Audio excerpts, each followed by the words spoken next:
My name is Kim Moffat and I'm the owner-operator of Little Garden Next Door. Little Garden Next Door is an indoor vertical garden house growing lettuce, herbs and greens for our surrounding community and family members.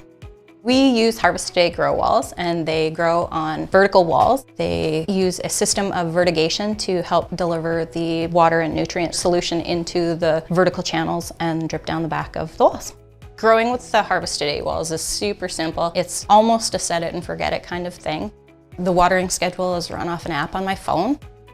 If you find that your wall or your pots are getting a little bit dry, all you have to do is increase the amount of time that it waters or how many times a day it waters.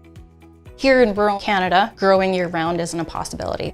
We depend on outside imports for most of our leafy greens about 9 months of the year. With this system, I am able to provide leafy greens and herbs off the wall year-round, so we don't have to depend on those imports that are getting increasingly more costly.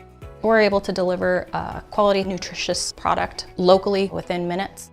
I would highly recommend the Harvest Today system. Its ease of use is incomparable to anything else that we've ever grown with.